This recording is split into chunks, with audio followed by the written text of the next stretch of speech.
Boa noite, bem-vindos ao webinar do Terça no CREA. O Terça no CREA é um projeto de palestras pioneiro no sistema Confea-CREA, semanal, e que surgiu para beneficiar os profissionais e estudantes de engenharia, agronomia e geociências, e que completou 4 anos de sucesso em isolamento social. Saímos da versão presencial para a live no Instagram do Conselho e agora em webinar pelo canal do YouTube do Conselho. Pedimos, por gentileza, que os participantes que se inscreveram pelo Simpla insiram seus nomes completos no chat para realizarmos o check-in online e assim a plataforma poder emitir os certificados. Informamos que as perguntas devem ser feitas pelo chat e que serão respondidas no final da palestra. Atlas das rochas ornamentais do Nordeste, Pernambuco, Alagoas, Paraíba, Rio Grande do Norte. Mediadora, engenheira civil, Marcela Guimarães, que é a nossa chefe de gabinete. Maria Angélica Batista Lima, geóloga, mestre em Engenharia de Minas pela Universidade Federal da Paraíba, UFPB, doutora em Geologia Regional pela Universidade Estadual Paulista Júlio de Mesquita Filho, Unesp. Antes de iniciarmos a apresentação, passamos a palavra para a chefe de gabinete do CREA Pernambuco, a Marcela Guimarães. Boa noite a todos e a todas. Damos as boas-vindas a cada um aqui conectado, especialmente a nossa convidada, a geóloga Angélica Lima, da conceituada equipe da CPRM, Companhia de Pesquisas e Recursos Minerais, ligada ao Ministério de Minas e Energia. Trago o abraço do presidente Evandro Alencar, que está em agenda externa, presidindo a plenária do nosso conselho. O CREA Pernambuco se coloca como uma ferramenta para facilitar a vida do profissional, apoiar qualificação e ampliar oportunidades de mercado. Para o profissional, trazemos no Terça no CREA de hoje dados inéditos sobre um nicho pouco explorado. Vamos saber mais sobre o potencial de mercado que envolve as rochas ornamentais em nossa região. Saber se Pernambuco, Alagoas, Paraíba e Rio Grande do Norte beneficiam rochas como granito, mármore. Ter conhecimento se devemos focar na exportação ou no mercado interno, enfim. Temos muito a aprender e, portanto, devolvo a palavra para a nossa mestre de cerimônia, Suênia Aragão. Vamos lá, Suênia. Obrigada, Marcela. A partir de agora, recebemos a palestrante Maria Angélica Batista Lima. Seja bem-vinda e tenha uma ótima apresentação. Ok, boa noite. Boa noite. Obrigada, boa noite, obrigada pelo convite. É uma honra estar aqui,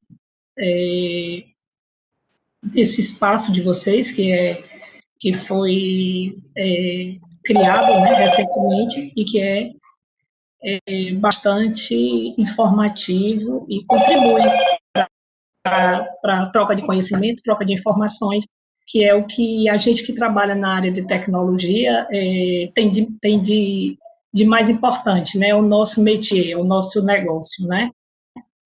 Então, em nome da CPRM eu agradeço, em meu nome eu agradeço, e vamos começar a apresentação aqui desse pequeno trabalho, mas que feito com bastante dedicação e com o esforço de uma equipe. Não é só um profissional, mas normalmente uma equipe de outros profissionais da empresa, colegas, geólogos, petrógrafos, que trabalham sempre no desenvolvimento e na confecção de um trabalho assim, desse porte, ok?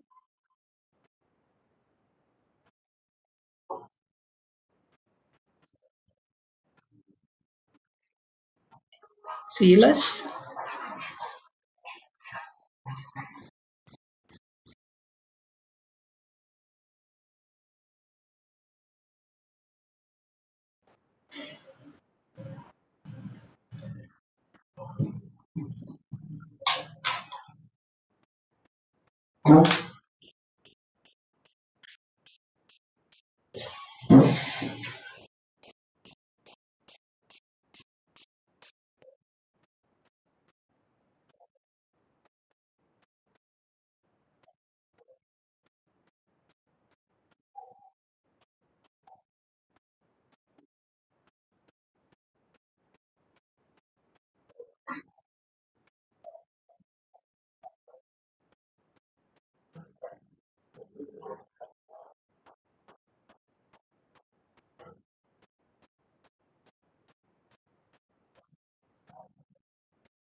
Tá, eu não.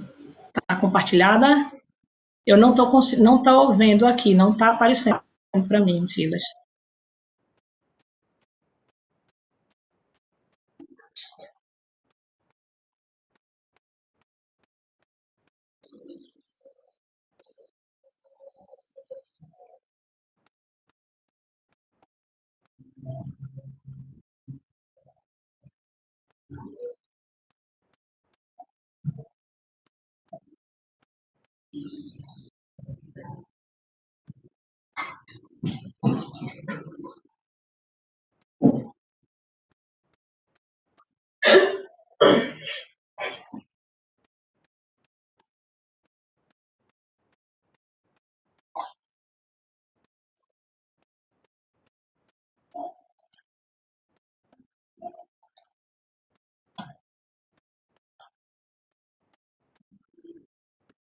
Silas, ela não aparece para mim.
Ok. Angélica, coloca no formato de apresentação. Ok, vou colocar agora.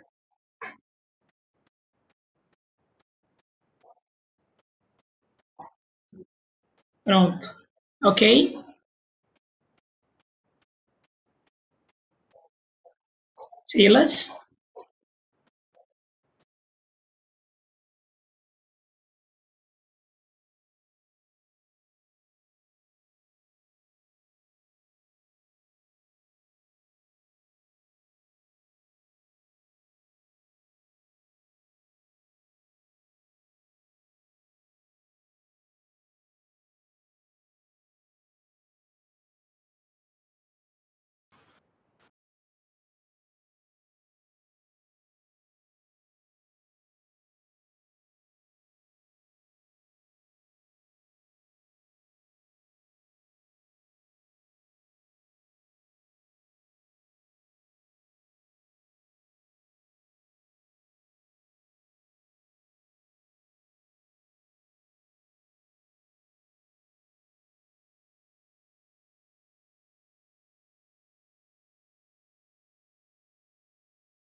Ok.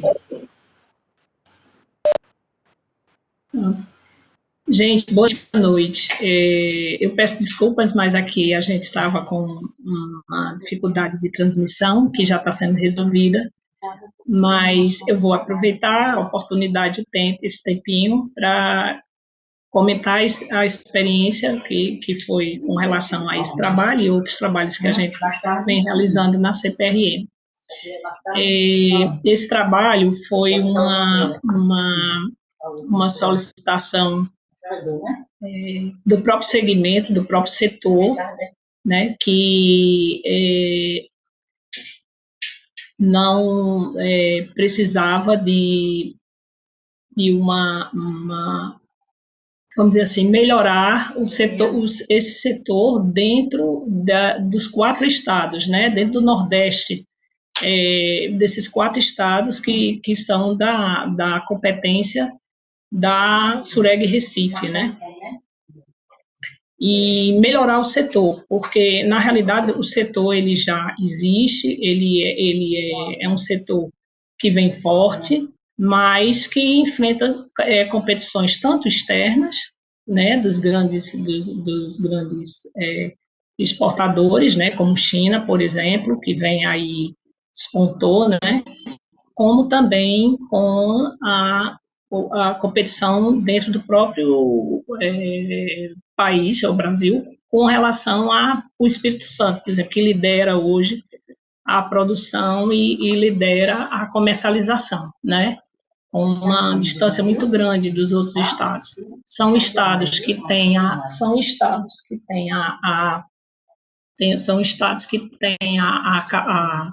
capacidade, têm o potencial de rochas, têm a competência técnica, têm a indústria, toda a estrutura, a competência técnica, vamos dizer assim, todo o percurso, desde a lavra até a extração, desdobramento, polimento, todo o processo produtivo, e que vamos dizer assim, estaria sendo, em parte, subutilizado. A gente tem um potencial maior para crescer, para desenvolver. Então, esse foi, vamos dizer assim, o que norteou esse trabalho da gente, né? Especificamente, esse trabalho de rochas ornamentais. A CPRM vem desenvolvendo todo um trabalho na divisão de rochas e minerais industriais, todo um trabalho na parte de construção civil, de minerais de rochas e construção civil, e aí a gente vem nesse momento agora, também desenvolvendo em paralelo toda essa parte de subsídios de minerais e rochas direcionado para a construção civil. Pronto. Então, a gente... Bom, em se tratando de construção civil, a gente vem realizando esse trabalho em João Pessoa, em Maceió, Recife, e agora está concluindo um de João Pessoa, e um de Maceió já se fez também em Teresina, né? Mas, nesse momento agora, a gente vai retomar, já que nosso sistema já melhorou, a gente vai retomar aqui para o nosso trabalho. Então, eu vou pedir a Marcela que passe, né, Marcela? Vá passando aqui para a gente Pronto. Então, como eu estava falando, a missão, esse trabalho, ele estaria dentro do que da missão maior e da visão maior da CPRM, que é, nesse caso, gerar e disseminar conhecimento geocientífico com excelência, contribuindo para a melhoria da qualidade de vida e desenvolvimento sustentável do Brasil, né? e com uma visão de ser referência na geração de conhecimento e no desenvolvimento de soluções efetivas em geociências para o bem-estar da sociedade brasileira. Esse trabalho concentra informações geológicas que comportaram a determinação de ambientes com potencialidades em rochas ornamentais ao longo da província geotectônica da Borborema, que tem uma quantidade enorme de jazimento, de rochas dos mais diferentes cores, litotipos, vamos dizer assim, rochas de diferentes aplicações, né? Tanto você tem rochas sedimentares, como rochas metamórficas, como rochas ígneas, das mais variadas formas, cores, e que atende perfeitamente ao mercado, tanto o mercado interno, o mercado nacional, como o mercado internacional. Marcela, pode seguir. Eu coloquei aqui, continuando aqui, né, eu coloquei uma definição rápida e simples do que é rocha ornamental, considerando que possa ter outras pessoas que talvez, mas também outras pessoas que não sejam exatamente da área, né, que estejam assistindo, mas que também essa é uma definição, que é um conceito da ABNT, da STM, quer dizer, são de órgãos normatizadores, e que é a seguinte: rocha ornamental é definido como um material rochoso natural, submetido a diferentes graus ou tipos de beneficiamento. Pode ser bruta, aparelhada, picoada, esculpida ou polida, utilizado para exercer uma função estética. Essa é a definição, né? E qual o objetivo exatamente desse trabalho que a gente realizou nesses 4 estados, né, da competência da SUREG em Recife? O objetivo era instrumentar esses estados para atrair novos investimentos nessa área, nesse segmento, né, e possibilitar a CPRM dar continuidade à política governamental que tem como objetivo proporcionar um incremento do conhecimento geológico.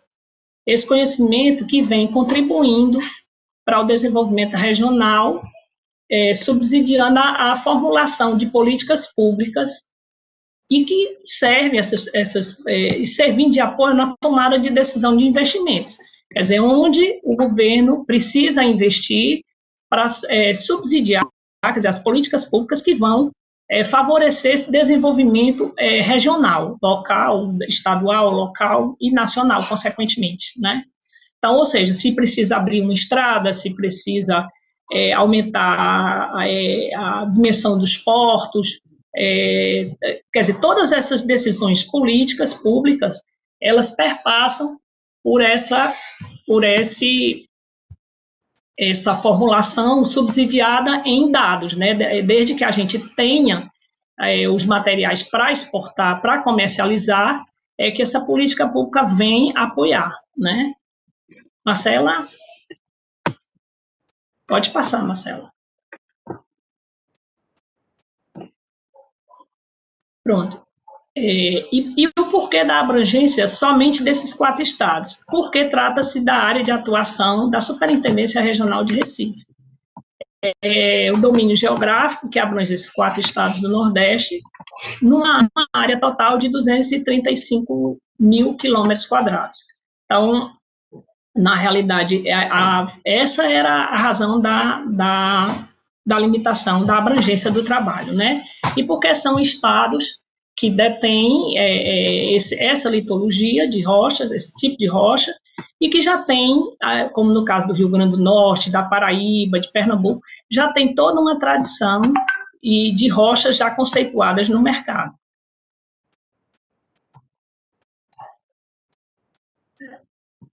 Pode passar, Marcela. Bom, aqui eu fiz uma colocação já de forma mais direta já das chapas para que vocês, das placas de rocha, vamos dizer assim, dos modelos, dos tipos, dos litotipos, de rochas por estado, né? Então, aqui no estado de Alagoas, eu coloquei alguns, lógico que não foram colocados todos, porque tem uma quantidade maior, né? Mas aí eu coloquei alguns exemplos, né? Para que vocês pudessem ver como mudam as tipologias, os arranjos, as cores, as estruturas, as texturas das rochas, né? E que são rochas mais, nesse caso aqui, rochas mais, vamos dizer assim, exóticas, diferenciadas, que tem um mercado,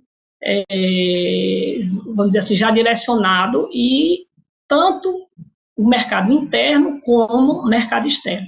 Então, aqui no caso de Alagoas, que é um estado que, dentre esses outros, não tem ainda tanta tradição, mas mesmo assim, a gente tem aqui o marrom Alagoas, temos o vermelho Renascença, o rosa Pedra do Barco, o Flores, né? O ouro branco, pegmatito do Capiá, que é um tipo de rocha pegmatítica que está muito aceita hoje no mercado, certo? Principalmente no mercado internacional. Aqui eu tenho que é o Morro do Cuscuz, que essas denominações são denominações locais, depois, lógico que isso passa para uma denominação comercial, muda, né? E aqui uma amêndoa maravilha. Pode passar, Marcelo.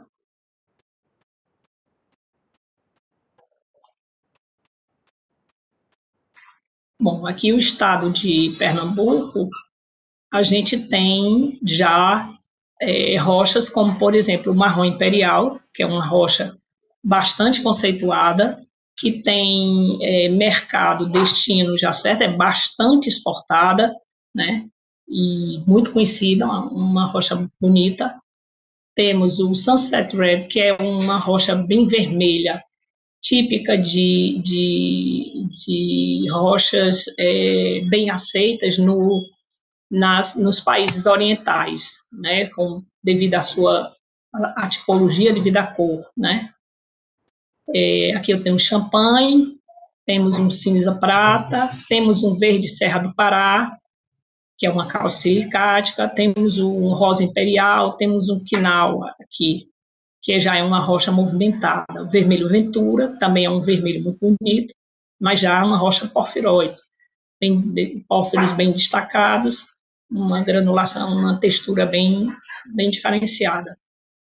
E são algumas dessas rochas já estão no mercado já até um certo tempo. Lógico que o estado de Pernambuco tem outros tantos de rocha que não dava numa palestra só para a gente colocar todos. Então, colocamos esses aqui. Passando para o próximo. Pronto, aqui o estado da Paraíba, a gente eu selecionei aqui chocolate Bordeaux, né? São chamadas granitos, rochas exóticas, né? A gente chama granitos porque é um nome, vamos dizer assim, aceito no meio comercial. Se chama rochas graníticas de uma maneira geral, embora muitas vezes a rocha seja uma rocha metamórfica, mas a gente usa comumente essa tipologia, mas eu diria rochas movimentadas ou rochas diferenciadas. Tem aqui o Macambira, que é uma calcicática, Preto São Marcos, Bianco Antico, que é também um pegmatoide, Chuparaná Bronze, também Bognoni, Marrom Madeira, bem diferenciado, e Branco Floral. No caso do preto, e especificamente o Preto São Marcos, e tem um outro também, São Mateus, que são rochas escuras, que tem um mercado constante, tanto mercado interno como mercado externo. São rochas, quanto mais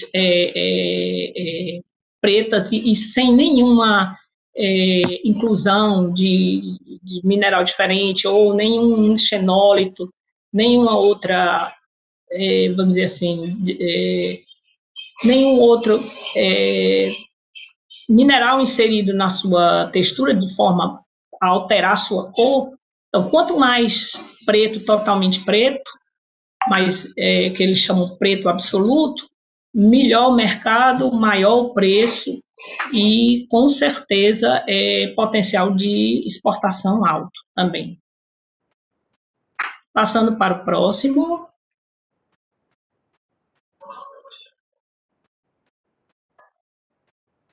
Aí chegamos aqui no Rio Grande do Norte. No Rio Grande do Norte, nós temos uma tradição muito grande, muito forte. Tanto na Paraíba como no Rio Grande do Norte, a gente tem uma tradição muito forte, no caso da mineração, né? E com as rochas ornamentais não é diferente. Então, eu tenho aqui, como exemplo, né, exemplificando algumas tipologias, o Blackstone, tem o Abrolhos Green, né? Temos aqui o Bordeaux, Matrix Nevada, Cappuccino, Xisto Ingá, o Verde Gauguin e o Branco Nevada. A gente percebe que são rochas bem variadas em cores, em tipologias, são rochas de mercado mercado bem diferenciado, né? E que tem preço e vamos dizer assim, e agrada enormemente o mercado externo. Passando, Marcela. Continuando.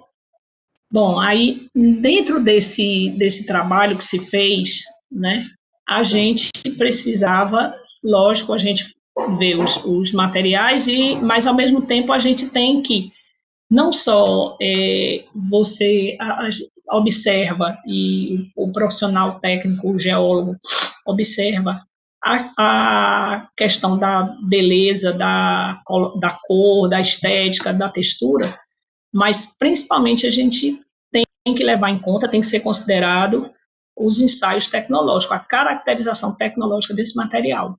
E, para esse trabalho aqui, foram realizados ensaios tecnológicos que a gente considera os mais importantes, não que os outros não sejam, mas que esses que dão, vamos dizer, norteiam todo e qualquer trabalho que se vai fazer de uso desses, tanto de uso como de manutenção desses materiais.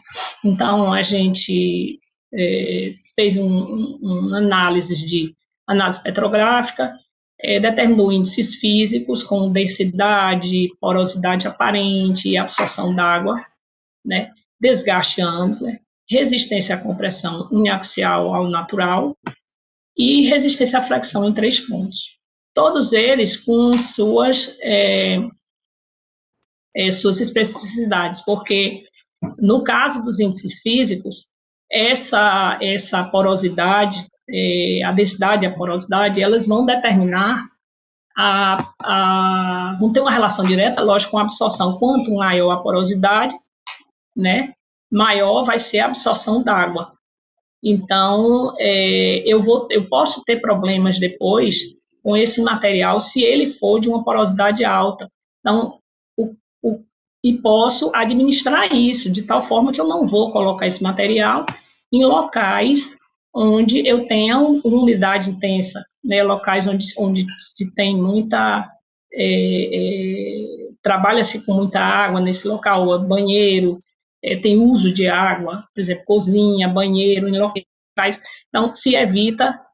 A partir desses dados, a gente tem esse direcionamento ou essa orientação, né, que isso ajuda a preservar o produto e a você não ter problemas depois, né, de ordem de prejuízo financeiro e de inadequação do uso dessa rocha, desse material.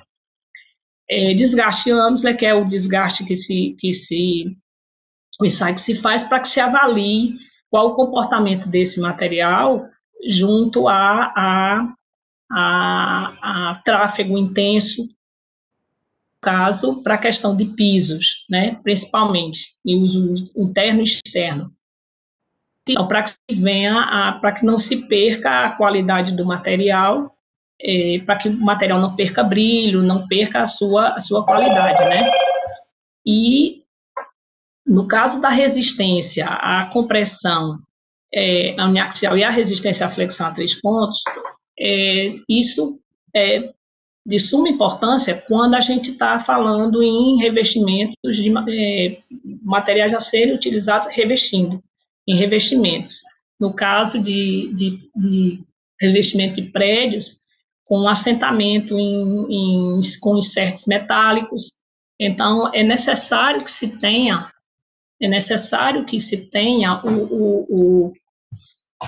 o ensaio de resistência à flexão, para que a gente possa calcular com segurança, ter os cálculos de segurança que esse material vai assentado e ele não tem nenhum ponto de fragilidade, para que possa depois ter algum dano, algum acidente, algum prejuízo e provocar algum acidente.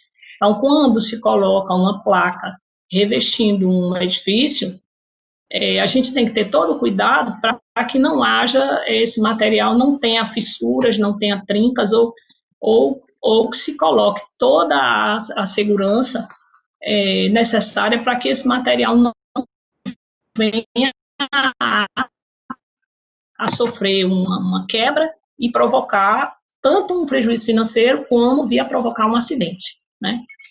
Então, de posse das informações dessa caracterização tecnológica, foi possível sugerir algumas aplicações para as rochas estudadas, levando-se em consideração suas propriedades petrográficas intrínsecas, né? Tais sugestões, a gente colocou essas sugestões, elas ficaram colocadas nas fichas descritivas das rochas do Atlas, junto com os dados de localização, características estéticas, mineralógicas e tecnológicas. Quer dizer, ficou uma coisa bastante didática e informativa tanto para o produtor, como para quem vai comprar o material, para divulgação do material também, né, em feiras, em comércio e comercialização desse material. De forma geral, fazendo uma análise assim bem geral, o resultado tecnológico das rochas estudadas permitiu considerar que todos os materiais são indicados para a utilização como rocha ornamental e para revestimento em obras civis. Logicamente que levando em conta as características de cada um, e aí as especificidades, certo? Mas nenhum material não pode ser, é proibitivo de ser usado. Ele pode ser usado, sim, desde que se observe esses dados tecnológicos e se faça a aplicação devida, certo? Continuando, Marcela. Pronto. Nesse caso,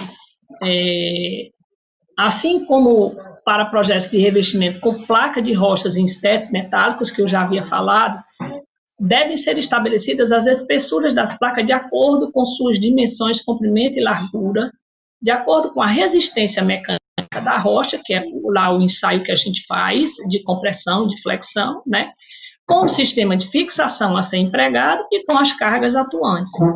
Devem também ser consideradas a resistência à flexão da rocha, obtida a partir de dos ensaios de caracterização. E, nesse caso, a gente tem tem uma norma da ABNT, essa norma 15.846 de 2010, que estabelece os coeficientes de segurança exigidos. No caso, é mínimo de 2,5 para o sistema de fixação rocha-inserts, em virtude do tipo de rocha e da dispersão dos resultados obtidos nos ensaios de determinação da resistência à tração na flexão a 3 pontos e da resistência à compressão uniaxial. Então, isso aqui é extremamente útil exatamente para os engenheiros, arquitetos, calculistas, para que se possa ter toda a segurança quando se coloca um revestimento, né? Principalmente revestimentos de prédios e de edifícios, e que se sabe que tem um custo alto e tem que ter toda a segurança, né, envolvida no trabalho construtivo. Então, lógico que eles consideram, esses coeficientes variam em função da tipologia da rocha. Então, por exemplo, se para uma rocha ígnea eu tenho determinados coeficientes, né, se a dispersão do resultado, exemplo, for até 10%, eu tenho um coeficiente 3 exigido, né? Se a dispersão dos resultados dos ensaios na compressão e flexão for de 10% a 20%, o coeficiente aumenta para 4, né? E se o coeficiente de segurança, e se for acima de 20%, aumenta para 6. Então, da mesma forma, para as rochas metamórficas, eu já tenho um coeficiente um pouco mais alto, porque as rochas metamórficas, elas têm pontos de fraquezas em função da sua característica, da tipologia das rochas, e para a rocha sedimentar também eu tenho esses coeficientes diferentes, né? Continuando.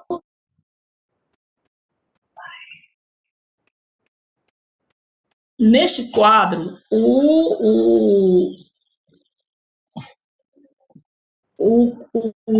é feito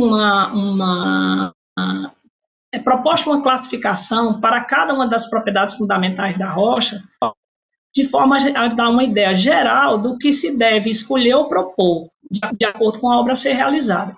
Então, só para que a gente tenha uma compreensão, uma ideia de que o sentido crescente da qualidade é esse sentido da seta do lado esquerdo, né? Então, por exemplo, para a resistência à compressão, eu considero, considerado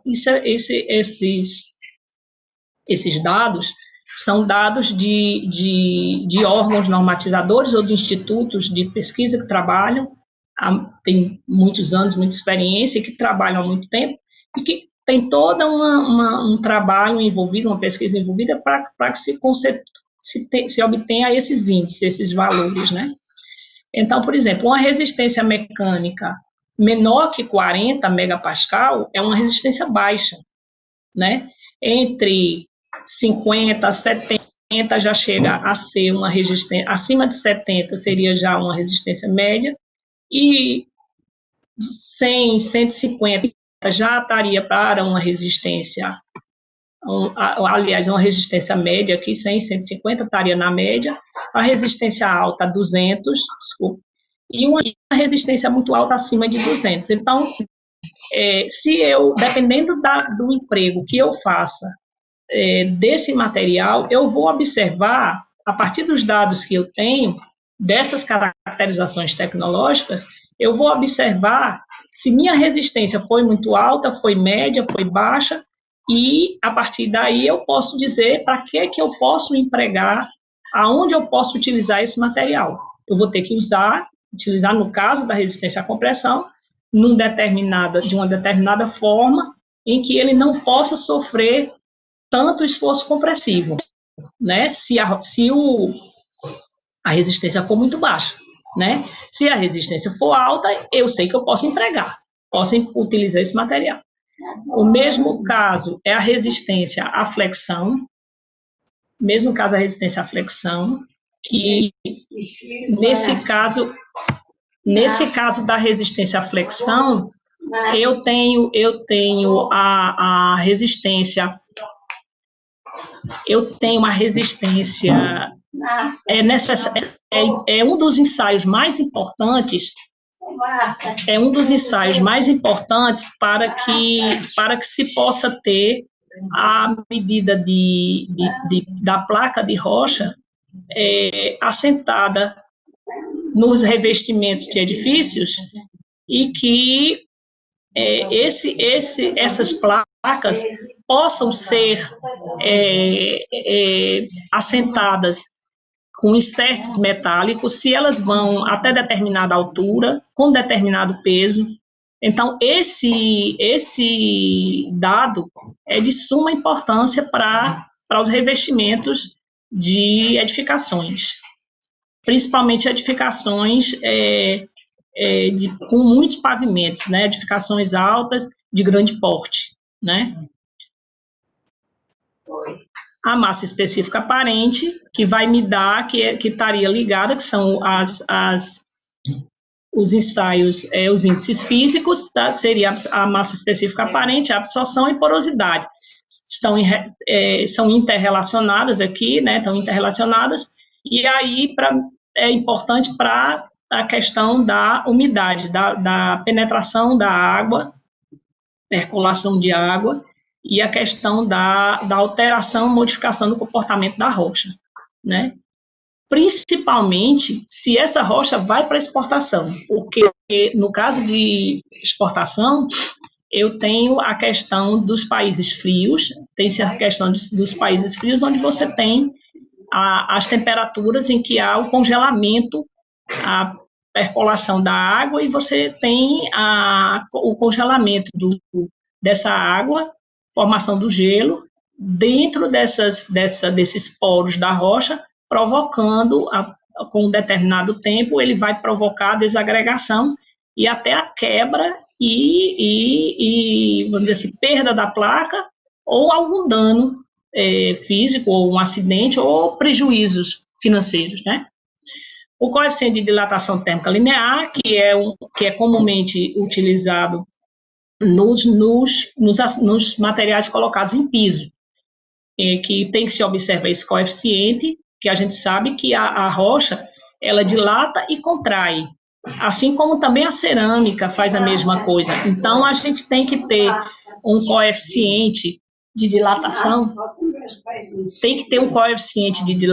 calculado, para que a gente não tenha também nenhum esforço maior na placa para fissurar a placa ou quebrar, que não haja uma alteração do comportamento da rocha depois de assentada, né? Então, esse coeficiente deve ser calculado, e aí a gente especifica exatamente a distância que tem que ter entre uma placa e outra. Resistência ao desgaste ANDAS é referente à questão do tráfego, do piso, né? Do desgaste da rocha, da perda de brilho e perda de materiais. E a resistência ao impacto é referente à questão das quedas e qualquer impacto que a rocha venha a sofrer, principalmente em materiais assentados em até determinada altura, que é a altura comum de utilização de edificações, né? Continuando. Bom, contudo, é indispensável que a gente considere as diferenças entre as classes de rocha, uma vez que elas apresentam distintos comportamentos frente ao mesmo tipo de ensaio e análise. A gente tem que fazer uma ponderação, porque as especificações, as solicitações de cada rocha são bem específicas, né? Considerando os elementos resultantes da execução dos ensaios laboratoriais. Então, para que a gente tenha a garantia da qualidade e que isso vai repercutir no preço e no mercado, na preservação do mercado desses materiais e conquista de novos mercados, a gente tem que primar pela qualidade. E se você tem uma qualidade controlada, é normal e que isso acontece para determinados produtos em vários países. Quando você tem uma qualidade controlada, normalmente o cliente está disposto a pagar por essa qualidade controlada.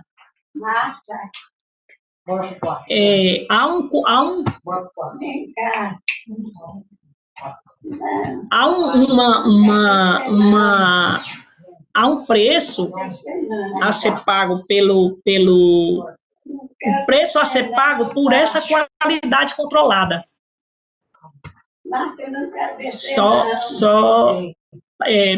Pode continuando, Marcela.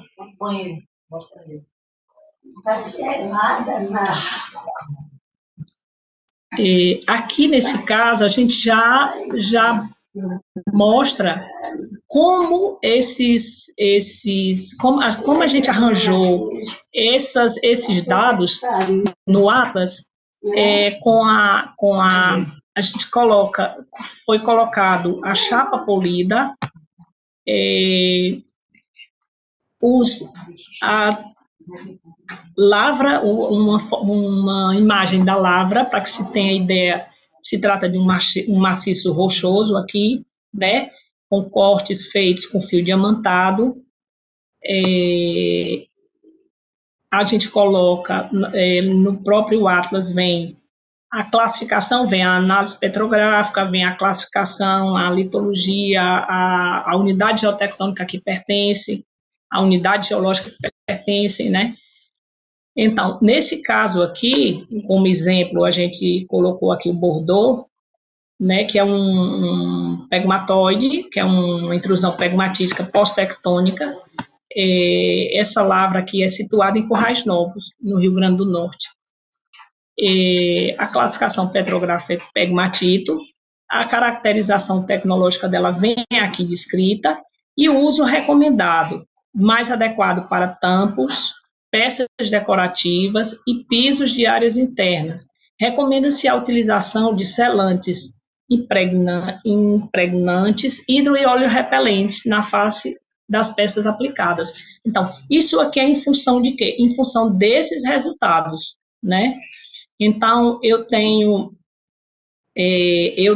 nesse caso aqui desse material, eu tenho os meus resultados de caracterização me levam a estabelecer essa utilização, né, e a fazer essa recomendação. Continuando, Marcela. Pronto, aqui uma rocha da Paraíba, que é o chocolate Bordeaux, né, a imagem da placa e a imagem da lavra, né, que são três níveis a lavra, e também é um pegmatito, só que intrusão pegmatítica pós-tectônica no Seridó paraibano. A classificação petrográfica de pegmatito, uma classificação simples, né? E, nesse caso, o uso recomendado é de pavimentos e revestimentos em áreas com pouco impacto e baixos esforços fletores. Em função de quê? Em função do meu dado de resistência mecânica à flexão, que é bem baixo, aqui 3,76. Então, esse dado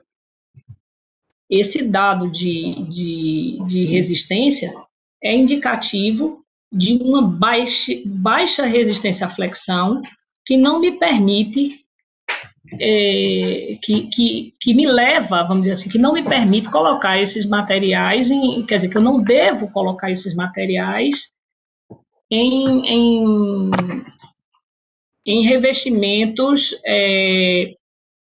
em revestimentos com insertos metálicos, alturas, em edificações muito elevadas, em que você tenha ventos fortes atuando, que possam resultar num dano posterior.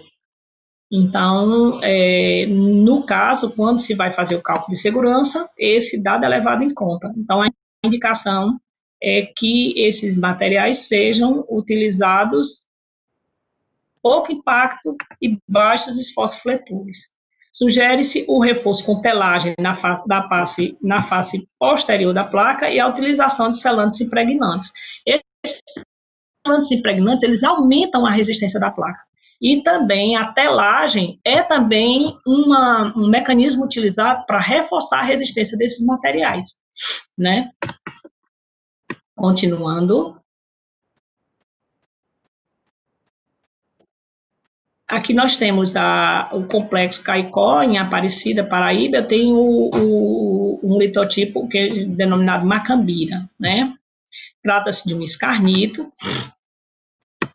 E aqui, nesse caso, a gente já tem uso em ambientes interiores e exteriores sem restrições aparentes. Quer dizer, um material que você pode usar em qualquer em qualquer local, tanto em revestimentos externos, com inserts, com assentamento com argamassa no interior, que todos os dados dele, eles estão dados que permitem o uso sem nenhuma preocupação com segurança ou com complicações futuras no uso. Continuando.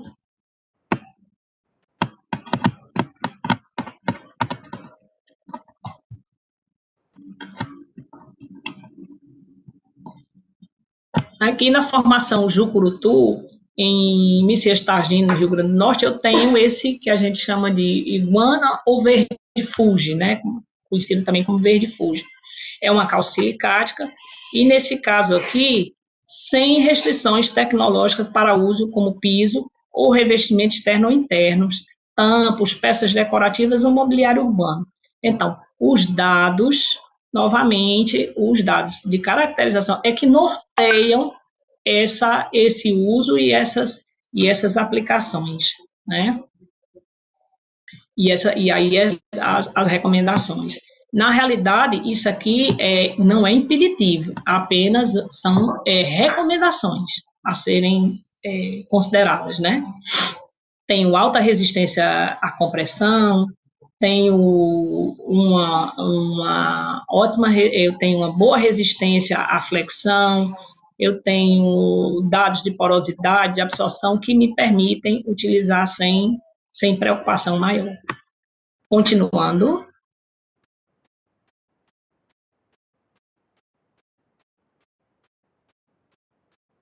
Pronto, agora falando aqui, pegando aqui um pouquinho aqui da questão do mercado, né? Após um período de retração do mercado de pedras,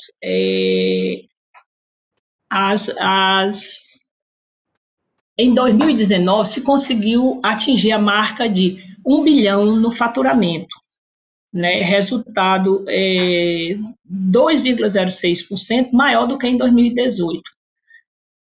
Ou seja, uma melhoria do mercado, um retorno ao crescimento do mercado, né?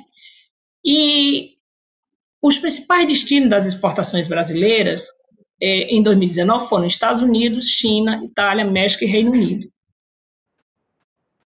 Só que esses são os principais, mas, de uma forma geral, o Brasil enviou, em 2019, ano passado, pedras naturais para 125 países. Então, a gente tem, por exemplo, Colômbia importa, Argentina, países árabes, sem nenhuma complicação. Essas colocações aqui são dos principais, vamos dizer, países importadores das nossas rochas, né? De longe, é claro, os Estados Unidos estão à frente dessas importações.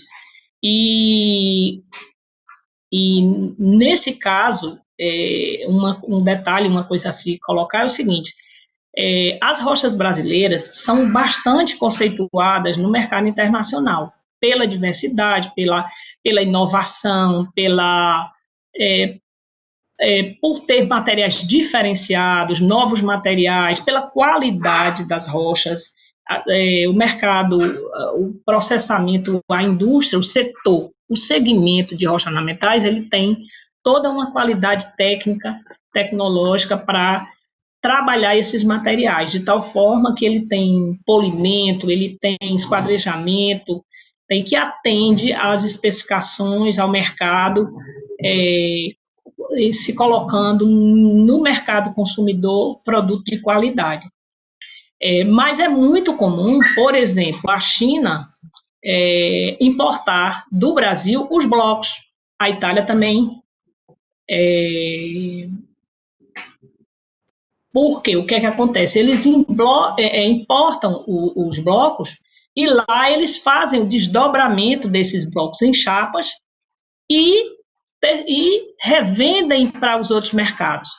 Então, muitas vezes você vai encontrar materiais brasileiros que foram comercializados pela China, mas que, na realidade, foram rochas que saíram daqui na forma de blocos e que foram desdobradas na China e na Itália e revendidas. Esse é vamos dizer assim, esse é um viés do setor, do segmento, que se combate e já melhorou bastante, para que se venda os produtos já desdobrados e beneficiados, porque lógico que o valor agregado é muito maior, infinitamente maior. Bom, ainda que tímido, o saldo positivo de 2019 era tímido, apenas 2% de aumento de 2018 para 2019, ele já evidenciava um sinal de mudança no curso e uma possível recuperação do setor, né? Só que aí veio a pandemia. E aí, com a pandemia, todo um quadro mudou. A gente, em todos os segmentos, em todos os setores da indústria e do comércio, e no mundo inteiro mudou. Então, o que se aguarda é que a retomada do crescimento, a retomada da normalidade está voltando aos poucos, né? Ainda é muito lenta, mas o que se espera e que torce é que essa retomada da normalidade seja contínua e que se possa voltar a trabalhar normalmente e a se ter uma vida, um comércio regularizado, uma vida normal, e que aí as coisas possam fluir naturalmente, né? Continuando e finalizando, para fechar aqui para vocês, só colocando alguns dados para que a gente possa entender como esse setor é importante e o que ele representa, né? A produção nacional, em toda a sua cadeia, desde a extração, beneficiamento, comércio interno e externo, produção de máquinas, equipamentos, insumos e serviços, apresentou em 2019 os seguintes dados: $1 bilhão em exportação, 987 milhões de saldo na balança comercial, 5 bilhões de faturamento do arranjo, esse dado especificamente é de 2015, né, porque esse faturamento é complicado, porque aí entra toda a cadeia produtiva, né, de todos entra máquinas, equipamentos e tudo, então esse dado ele é mais difícil de ser trabalhado. Então essa informação é de 2015, mas a tendência é que esse faturamento tenha se mantido ou crescido, né? Que é do arranjo setorial, todo o setor. 10 mil empresas no arranjo, 120 mil empregos diretos e mais de 1.200 variedades de rocha.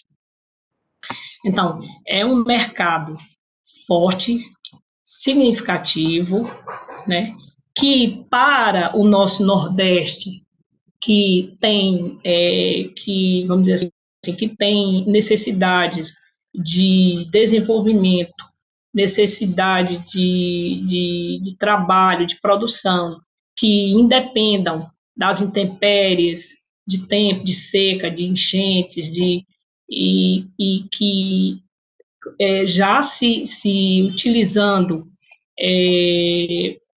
um nicho que já se tem, que é o segmento que já existe, apenas precisando de incentivos fiscais, de um olhar diferenciado dos líderes do governo, né, das políticas públicas.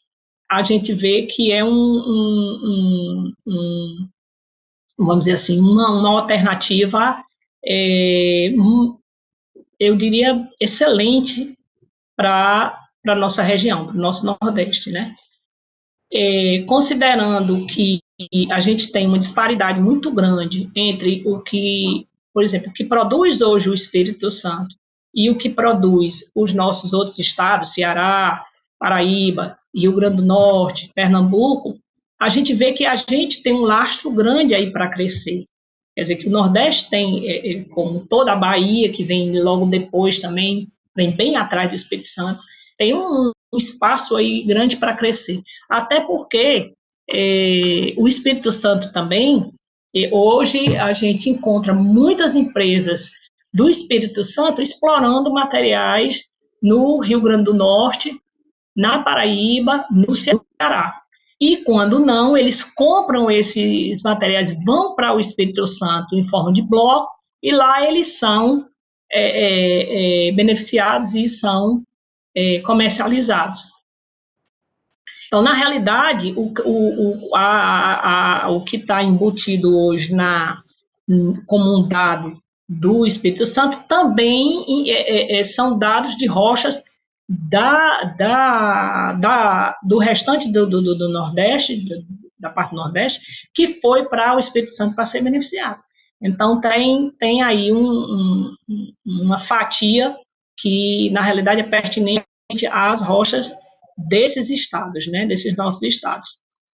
E fechando aqui a nossa fala, o que eu queria dizer é que a riqueza geológica do Brasil encanta consumidores do mundo todo, e os números positivos de 2019 reforçam essa grande aceitação no mercado externo. O Brasil precisa mostrar o que produz com excelência, e nós temos excelência em rochas. Muito obrigada, agradeço, peço desculpas pelo problema na transmissão, mas era isso que eu tinha para mostrar para vocês. E agradeço demais ao CREA o convite e à CPRM pela oportunidade. Obrigada, Marcela.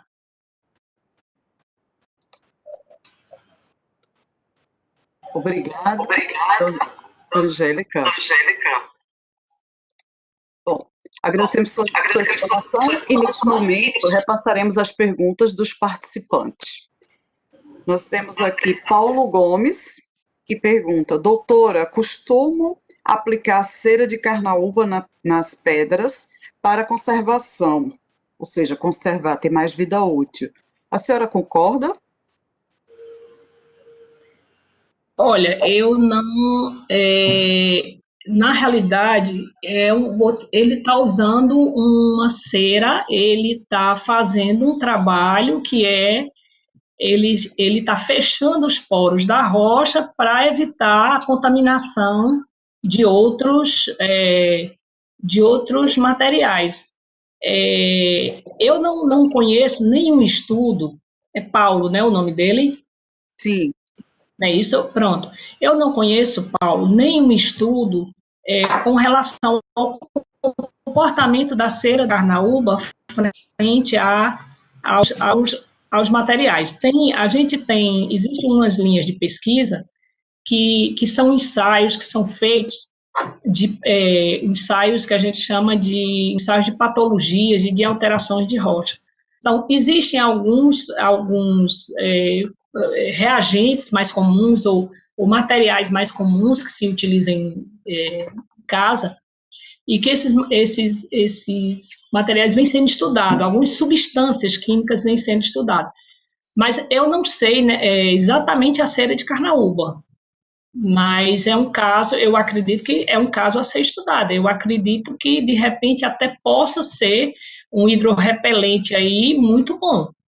Mas não sei te dizer, desconheço estudo nesse sentido. Mas eu sei que a cera de carnaúba ela funciona como um hidrorrepelente. Eu não sei se ela teria alguma alteração no futuro. Isso é que eu não sei te dizer.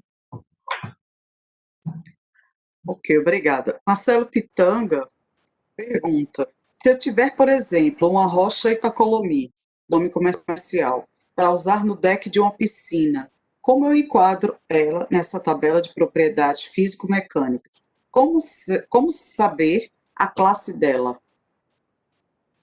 Pronto, no caso, ele comprou esse material, quando você compra um material, ou quando você vai comprar um material, você já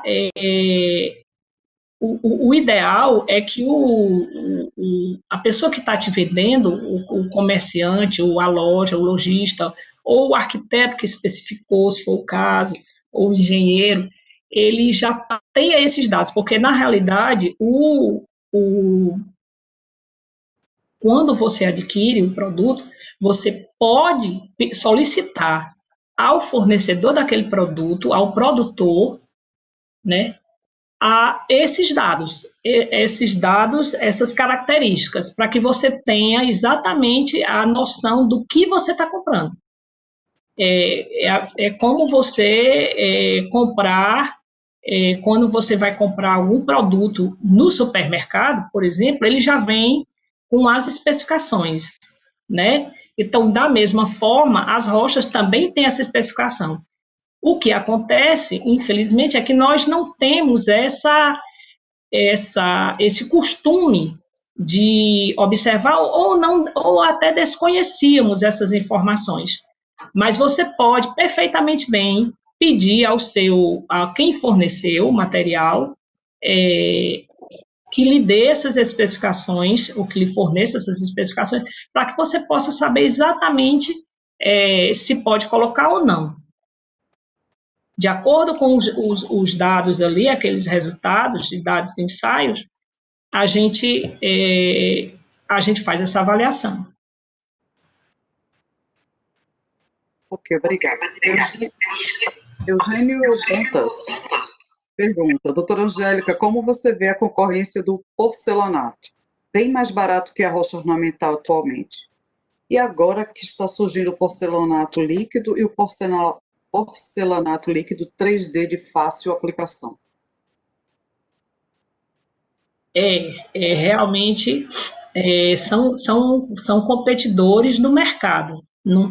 A gente não tem, vamos dizer, a gente não tem como impedir que surjam esses competidores, e aí vai uma coisa que vamos dizer assim, uma situação que os empresários e quem trabalha no segmento, no setor, tem que enfrentar. Mas, da mesma forma, a gente tem locais onde o porcelanato ele pode ser empregado também, situações em que ele não pode ser empregado. Mas, e mesmo que você considere que tem uma alta tecnologia, e aí a gente sabe que tem uma alta tecnologia empregada já nesse sistema de produtos em 3D, outros diferenciais, mas você tem o seguinte, a rocha, ela tem uma coisa chamada, vamos dizer assim, a questão de beleza, a questão de durabilidade, que é inquestionável, e a questão de beleza, de estética, que é uma coisa marcante nas rochas ornamentais. Também, à medida que surgem esses produtos que são competidores, são competidores no mercado, mas também surgem novos materiais e novas aplicações para as rochas ornamentais, como é o caso, por exemplo, esses materiais, alguns dos materiais que a gente apresentou aqui, que eu apresentei aqui, eram materiais que há anos, vamos dizer assim, há 30 anos atrás, há 40 anos atrás, 30 anos, 20 anos atrás, não se imaginava que pudesse se usar. E hoje são materiais que são perfeitamente usáveis, porque a tecnologia também avança. Quer dizer, se cria um sistema de resinagem, se cria um sistema de telagem, né? Então, novos materiais, novos elementos hidrofugantes, hidrorrepelentes vão sendo utilizados. Antigamente, as chapas eram bem mais espessas, hoje se consegue tirar chapas bem finas, né? As colocações antigamente eram feitas com argamassa, com outro tipo de parafusado direto na parede. Hoje já tem-se colocações com insertos metálicos, hoje já se tem produtos em que se coloca no dorso do produto até, vamos dizer assim, telas de cortiça, que dá movimentação, flexibilidade. Então, do mesmo jeito que o setor cerâmico avança, esse setor também de rochas ornamentais, de pedras naturais e pedras ornamentais, eles também vêm evoluindo. Então, vamos dizer assim, é competitivo? Mas, por outro lado, também o setor de rochas ornamentais, ele também, de pedras naturais, ele também vai em busca de novas soluções, de novidades e de novos materiais. Ok.